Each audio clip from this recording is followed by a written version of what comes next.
everyone, and welcome back. We are continuing our Moving Forward series. We just took a break for the summer, and we did have a special Father's Day edition, but we're kind of coming back, getting full force today. So, we're going to be looking at a topic that was kind of gifted to us, and we were asked to look at youth and young adults, kind of what could draws them to continue to stay in church and be involved, ways that we can look and do that. So we're going to kind of look at a different perspective. We're going to talk about our different experiences and how we were raised and how church played a part in that and ministry. Then we're also going to look at some polls and things that were taken to kind of see what are people saying why they don't come back to church or why they decide to stop going to church when they're older youth and young adult stage. And then we're going to kind of look at some scriptures and see what the word tells us about that as we go through this. Does that sound good? Mm-hmm. All right. So today we do have the lovely Lathy joining us. I would say against her will, but she did finally agree to be on camera with us and have this conversation. But each of us have a different kind of background.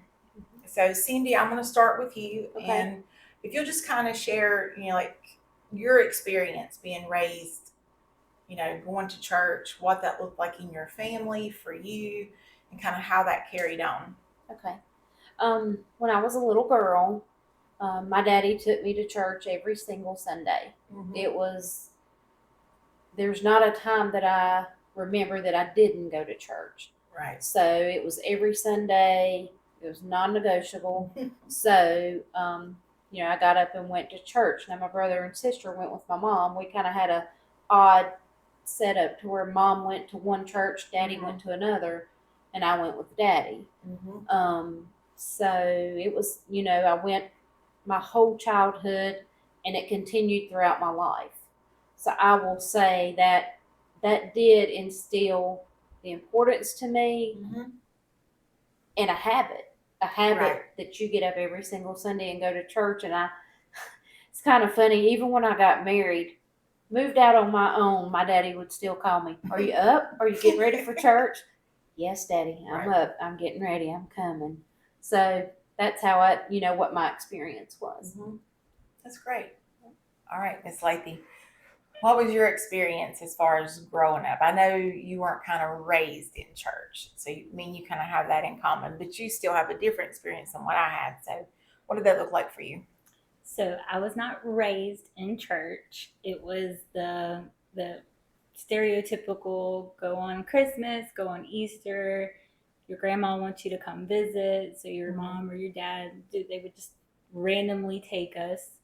And so Right. then when my grandma's husband passed away, she needed someone to start going with her. And so I told her, I said, well, I'll go with you Mm-hmm. because I was out of school. It was summertime. Everybody else is working. So Right. I was like, I'll go with you. Mm-hmm. And then I started going with her every Sunday. I would spend the night with her on the weekends. And then we just kept going. Mm-hmm. And I'm still there. Still there. So, So, I guess for me, what like for Cindy, it was her dad was going to wake her up. Like she knew they were going to get up, they were going to go to church. That's where it was. I guess what I want to ask you is the fact that you had a choice, right? And I don't mean that in a bad or negative way by no means, but you could have just chose to stay at home and not go stay with your grandmother. So I kind of want to ask you, like, what kind of instilled in you, and it could have just been your love for your grandma. It could have been you just wanted something to do. It could have been whatever, but I'm not asking for something big here, but kind of what drove you to want to stay there on Saturdays, knowing that meant church on Sunday? Well, it started just being there for my grandma. Mm-hmm. And then I developed relationships and I started gaining like a second family. Mm-hmm. So it was just nice to have another family to love you because it's extra love. Right. So. That's a good response. So for me, it's not like I share this just because mine's, I think, I wouldn't want to say more typical, but I'm on the other side of the spectrum for people who usually are where I'm today, is that I wasn't raised in church. I had one influence in my life, which was my grandmother and my grandfather. She taught a Sunday school class.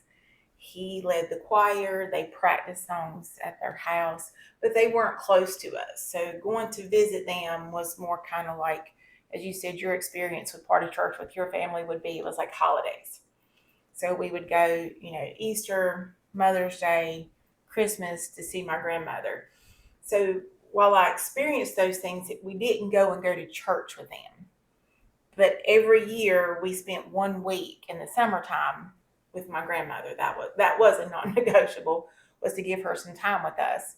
And it was just like their house was kind of an odd clockwork kind of thing, but you knew like every Saturday you were going to help her prep for Sunday school on that Saturday night. And that was when they had the felt boards. And so you were going to pick out the characters that went to her lesson for the little felt board. And you were going to make Kool-Aid, and you were going to make sure there was cookies, because that was her every week she took that to her babes at church. Like that was her thing. And so that was my experience in church. Right. Did if y'all participate like in the little VBSs Mm-hmm. at local churches or in your neighborhoods? Mm-hmm. If I did, I don't remember. I'm sure we may have, Mm-hmm. but It didn't stand out to you. It didn't stand out Right. enough for me to remember if I did. Mm-hmm. So Right. How- And I went to VBS, and it was, back then, you went first thing in the morning, and it Yeah. went to lunchtime every day. Mhm. So, I would go to the VBS at my church. I would go with friends to their churches. Right. So I would maybe go to 2 or 3 a summer, and it was usually during the day. Right. So it was kind of different than it is now, but Mhm. it was week long, half a day. And I remember, I couldn't tell you the church or anything about that part of it, but I do remember that we had 2 or 3 churches that would come through our neighborhood and take us to VBS. And the draw for me was that our mother worked, so we were home by ourselves, and it was just a rather boring summer. Not in a bad, but it was kind of a rather boring summer. And so going there gave you a chance to go do something, also to be with other kids, and they fed you lunch, which was always exciting because you always had something good at lunch. So I can remember doing that 2 or 3 times. But as I was preparing for this, I started thinking about it, and we just had VBS at our church, and so I was just that kind of stuck out in my head, talking about kids and then youth and then young adults. And I was like, of the churches that came and got us, I never remember them offering to come pick us up to take us to church. Oh, for like a regular Yeah, Sunday for like morning? just regular, like they came and got us off for VBS, but I don't ever remember them offering like to say, If y'all want to come back Sunday, hey, we'll would come y'all get like to you. come to church? Do you have a church? Right. Would you Mhm. like to come to church on a Sunday? And I'm not dissing them by no means. No. It was different then. And I think a lot of people just felt everybody kind of did feel like when I was a kid. But I was like, I don't ever remember them saying, do you go to church anywhere? Would y'all like to be picked up for church? And they may not have had the means to be able to do that on Sundays. Right. But I just kind of thought about that because I thought, how often sometimes we miss opportunities, and now you look back on things and you're like, Right. oh man, maybe that's something we can do different. Mhm. So Cindy, I'm going to ask you something a little bit different. As a mom, Mm-hmm. right? So when your son came along and he's grown, married to Lathy, what kind of it's probably not good. I'm trying to say the right words and not say it crazy, but not the motivation, but how important was it for you to make sure that Zach believed as you, understood the importance and to instill that in him? So I'll say it was kind of the same thing. It Right. continued. I didn't give him an option. Right. We're going to church. Mhm. And if he didn't go with me, he would spend the night with his grandparents, and he would go to church with them. And it was just always something that he knew we were going to do. Right. And when he became youth age, he went to youth. Mhm. Did he always like it? No. There were times where he did not want to go. But I just continued to push that. One thing that I will say that I felt like made a difference and was very important was I was involved. Right. I helped teach Sunday school and I helped with VBS and helped with the youth group. And I think that makes a difference when you're putting forth the effort to be involved. Then it shows them it's important and you're taking a vested interest in their Christian walk by Right. being a part of it. So I think that's important. So for my boys, they've just always known that was a part of life. Yeah. So you instill and work and do those things, and you pray on the other side of it that those work. And so I want us to take just a moment from that parental perspective of it, is look at a few verses, and I printed them off here so I wouldn't have to keep digging and flipping back and forth, but something that is a verse that's quoted quite often is Proverbs 22:6. Train a child up in the way he should go, and when he is old, he will not depart from it.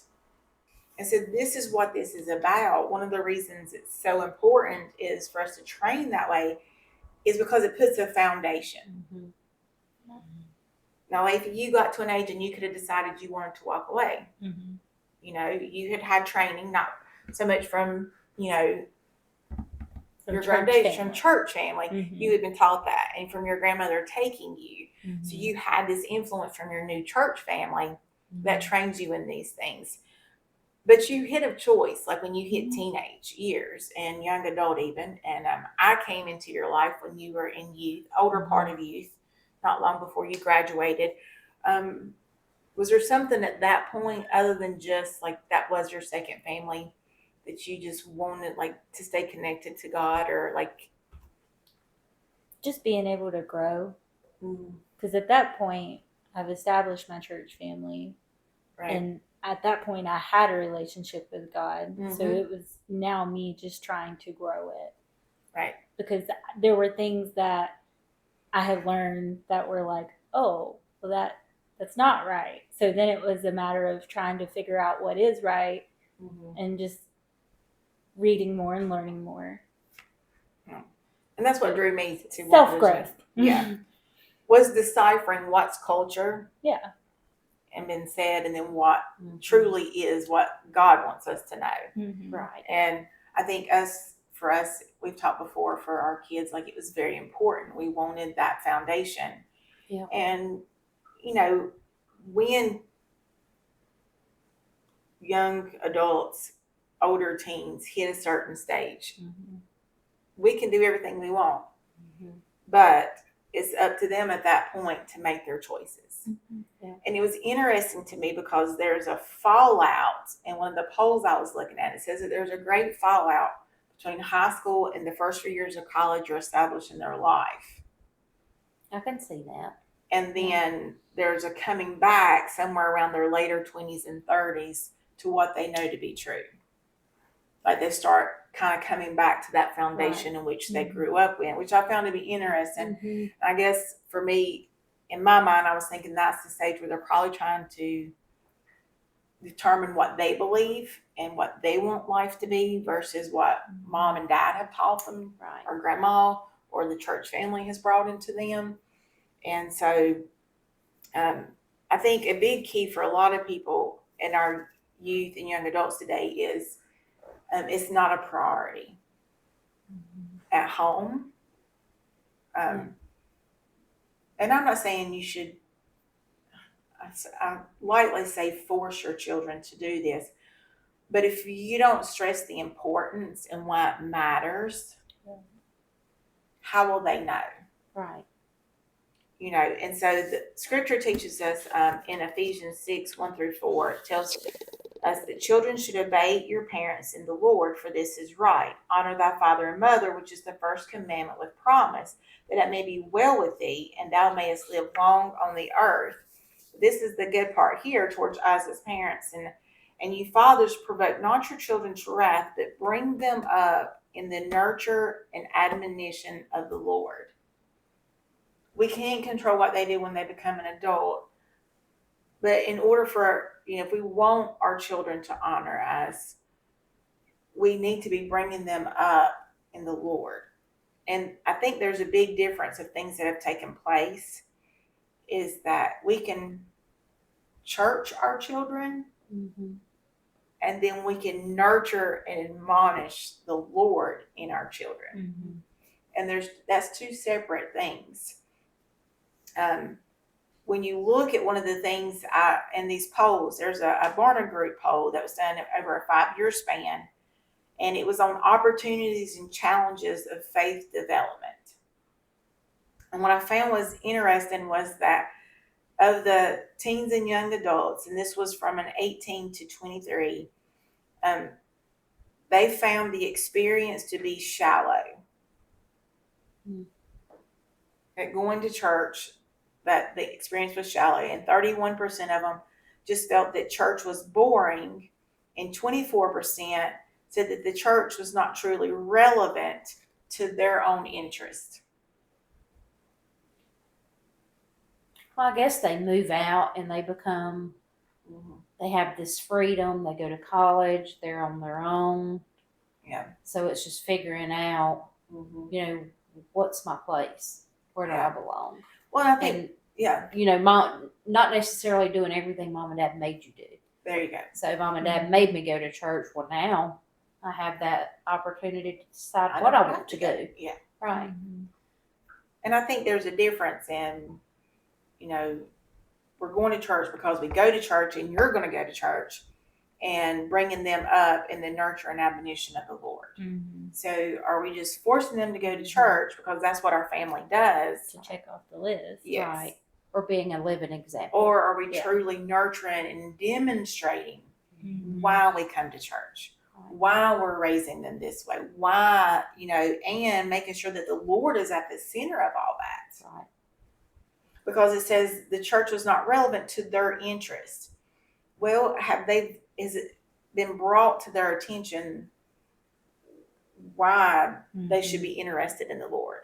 Why that makes a difference in their lives? Not just going in a building, Right. but truly this relationship with the Lord. Mm-hmm. Deuteronomy in chapter 6, 5-7, it says, "And thou shalt love the Lord thy God with all thine heart, and with all thy soul, and with all thy might. And these words which I command thee this day shall be in thine heart, and thou shalt teach them diligently unto thy children, and talk of them when thou sittest in thine house, and when thou walkest by the way, and when thou liest down, and when thou risest up." So is our parental relationship, or even maybe our second church family relationship, are we making sure that it's not just a church event? Right. It says, are we teaching them, when we're sitting at the table? When we're sitting at the table, do we have these conversations, and talking about it and making room to discuss so that you can have a better comprehension and understanding? When you're out on a walk in nature, are you talking about, are you bringing the Lord kind of into every aspect of your life? And to me, it made me think of, is it a Sunday event, or is it a relationship that occurs naturally in all of their life? Yeah. Right? And I think that's where they may be finding this. There's a disconnect because we're trying to rationalize a church event with how do I now put it in my life? Right. And I think part of that's where we're failing too. I think sometimes the church gets caught up in numbers, in groups, in crowds, and things of that nature, more so than the depth of the substance of the relationship. Right. We have a lot of people, I feel, it's been churched, and not a lot of people who's been raised in the Lord. Right. Right? Would y'all agree with that? Mm-hmm. Or argue with me? Talk to Yeah. me. No. Either way, we're good on that. Either No, way. I agree with that. So it says that the 2022 Gallup poll says that 34% of young adults who attended church as children still go now. That's not very That's many. not very many. So let's flip Yeah. that. That means there's 66% Yes. that choose to not go anymore, who were Right. raised going weekly to Mhm. church. Yeah. And that's a So big what number.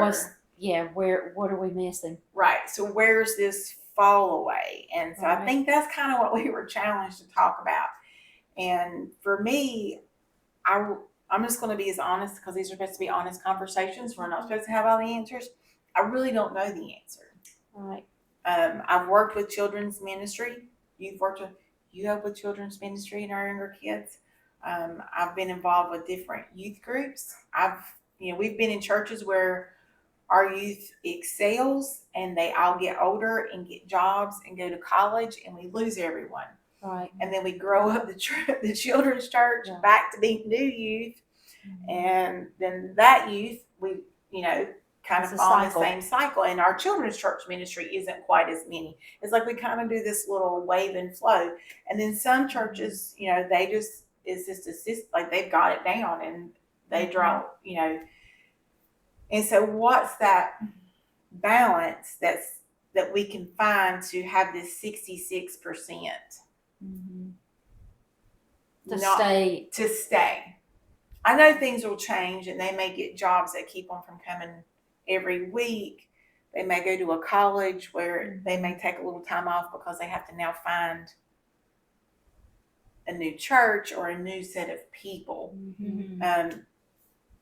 But I think our goal should always be to shorten that. That number seemed rather wild to me. Yes. That, other ones, and this isn't just random teens. These were teens that I'm like 2,400, I believe, a part of this study that were asked.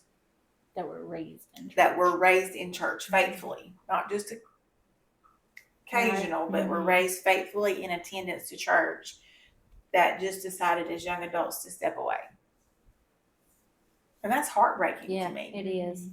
And so that leads me more to that question of, are we being more churched Right. than we are building bonds and relationships? And this is one of the other points that was brought up from that Barna Group study was that the church was unfriendly to those who had doubt. That 36% of those questioned said they were unable to ask pressing life questions. And that's sad. And that's sad. And then I thought about it, like where are opportunities? Right. Like how can To we ask questions. to ask these questions? Because we Right. know Sunday service, people are all rushing in the door and Rushing out the do door, this, out the get door. that. They're rushing out Yeah. the door to go to lunch or have family dinners if they still have that or whatever it may be. But it's right out the door. So how do we make space for people who have questions? And how do we make it feel safe that they don't feel like they're just going to be like cut off? Right. One of the ways that I don't have this down, I'm not saying I got it right, but one of the ways I'm trying to instill this is we do have a young adults program.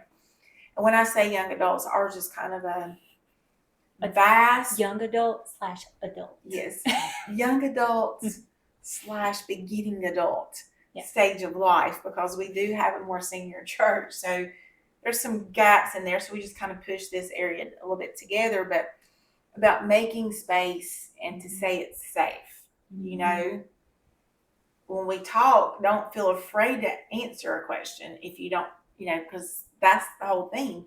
You could be believing something wrong the whole time. And if we don't open a door that it's okay, how can they learn truth? Because then the devil just keeps them believing a lie or that they can't speak out. I'm not saying I do a great job of this, but I try to make it a safe space so we can have some of the harder questions about things that we're facing in our culture and in our world and why it's important. Like when the Bible teaches us to witness or to fellowship or to come together or whatever that may be, or to go out together, why that's important. Not just saying this is what you need to do, this is how you need to be there. This, and then make it a safe space to learn how to share that. It says 18% said that for them it was because they didn't have help with emotional problems or depression, that the church ignored such things exist.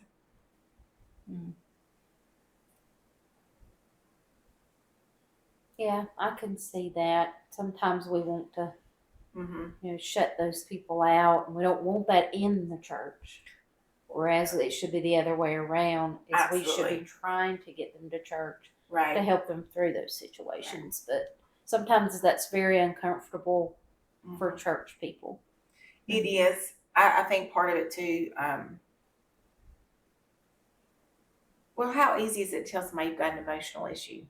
It's not.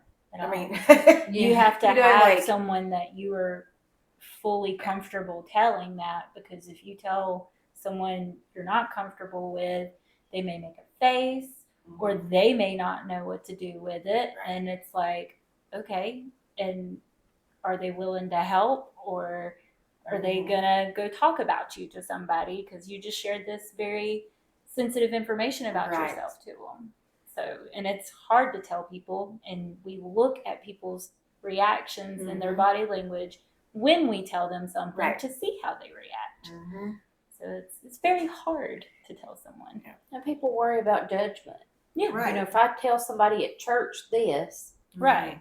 are they going to judge me? Are they going to look at me differently? Right. Right.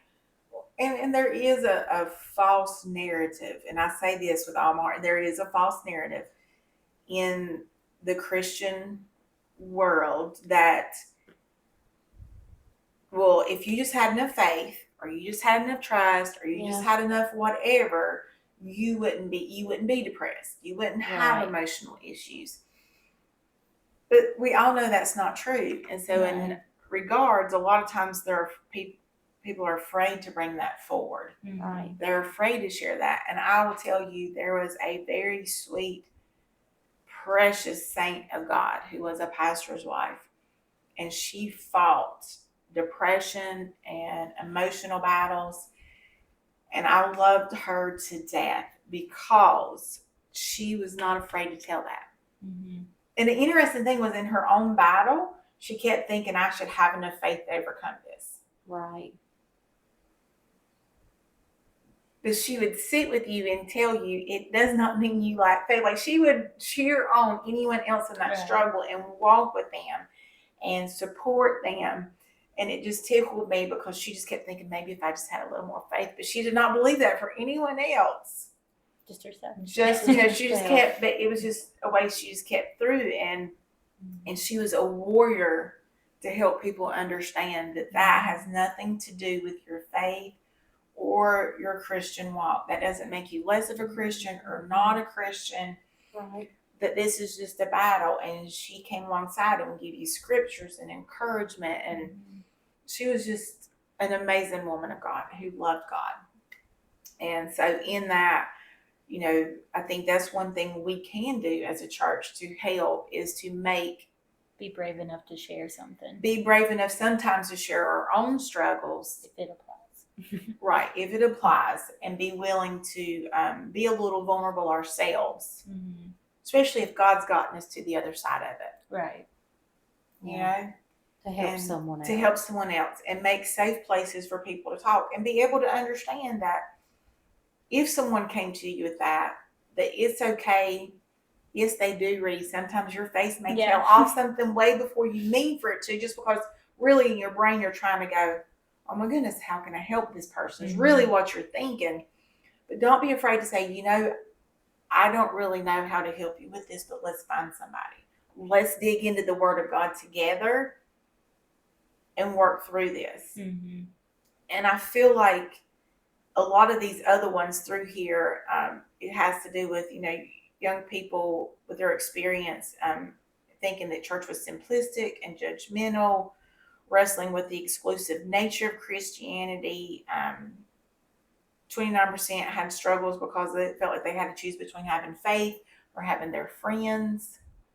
Right. And finding this ground where we, help them fully grasp that it's not about looking good. It's not about just sitting on a pew. It's not about this, but we start making it more personal. Mm-hmm. You know, truly making it, you know, the preacher can say all day long from the pulpit, it's about relationship. But he cannot have relationship and be everybody's person in that church. It takes the church being those people Right. to build the relationship, to help them walk through it. And how often do we want to throw a verse at someone rather than stand with them and walk beside them? Right. And I feel like that's kind of where all these things from this poll that these young adults were coming across with is they were coming across from something that was just preached at them from the church versus actually having relationship and a voice to talk about their concerns and convey their thoughts and feelings so that they could see a more biblical way. Right. Well, and if you throw a verse at somebody that you may not know what it means, and if you're just throwing a verse at me, I may not be brave enough to ask you what it means because apparently I should know what it means. Like, so Right. sometimes it may not be the best option to just throw verses at somebody. Yeah. Or throw the verse at them and then sit down with them and explain the verse. Don't just There throw you it go. at Yes. them. Right. Very good. I agree. So I think that, I mean, the response to this, I guess for me, is that I don't know that there's one solution. And I don't know the big way of how we try to turn this around other than acknowledging as a church, they're looking for more. I think we're wanting to offer them something that's light and airy and efficient, not intending to do harm by Right. no means, but just not making it Making another it waste. easy and not a burden for them. Well, I gotta go to church. Right. Making it a little bit lighter for them, but at the same time, it seems like our youth and young adults today are searching for something deeper. Well, and they watch people too. Like Mhm. that's, I think one of the biggest things to do is just being an example because you, like even as an adult, I watch other people at church, Right. and I mean that's how I grow in my relationship with God too. Is like I listen to other people's testimonies or something that happened that week, and I pay attention to that. And the little girls at church, I know they watch me, Right. and it's like whether I think they are or they're not, I know they are. Mm-hmm. So it's like if I sing a song while we're at church, I'm singing it because I want to, and then I hear a little voice beside me singing it, whether she knows the words or not. Mm-hmm. And would she have sang it if I wasn't singing it? I have no idea. So I think being an example, Right. and doing the things because you want to, not huffing and saying, I don't really want to do this. I think that makes a difference because if you don't show that you want to do it, Right. it could discourage them. Mm-hmm. So I think that matters too, is how you Right. live by example. Show that enthusiasm for learning about God and making it exciting and fun, and they're seeing that in you as a young adult. Mm-hmm. They want that. And if you're not excited about it, you need to pray about it, and you need to Right. be honest about it and just say, I'm struggling today, Mhm. instead of just not faking it, because there are days where people are just discouraged. But if you're open about it, then you can, it's like, oh, well, you're normal. Like, Right. because You have good everybody days and bad experiences days. that. Yeah. So I think a lot of people try to fake things, and Mm-hmm. sometimes you might have to that day, but Well, and people see it, and it's not always Yeah. about having to share right. everything, but just simply say it's just a bad day today. Yeah. You And I know? don't think there's anything wrong with that. No. And that lets them see that, oh wow, You're normal. I can have a bad day Yeah. and still be a Christian. Mm-hmm. You know, like they see these things. Mm-hmm. And we just got to leave it before them. And I'm not going to get to them tonight because we've talked way longer than I anticipated on something I thought we weren't going to have a lot to talk about. But Scripture teaches us about community. It teaches us about coming together and that importance. But if we don't instill that and live that out, Mm-hmm. if we only look at it as a come together for this appointed time and not true fellowship outside to make opportunities to grow and to have safe places and to search for answers and walk with one another. We can't expect that our youth or our young adults, because if you look at our world, they're all searching for community. Mhm. They're all Right. searching for something. And the greatest thing in that is, as children of God, we have the answers. Like, we have the responses to community, to what can change your life, to what can, I don't know, just, we should be making sure we give opportunities for that. Mhm. Yeah. All right. Well, it's been a great discussion, and thank you for joining us for moving forward. We have our tickets for our Ladies Fall event that are on sale on our website. We would love for you to come out and join us. This year, we're going to be looking at the Weary Traveler. So if you would like to come, tickets are available, lunch is included. We would love for you to come out and have an in-person fellowship with us, as we were talking about today, for some community. And we look forward to seeing you next time.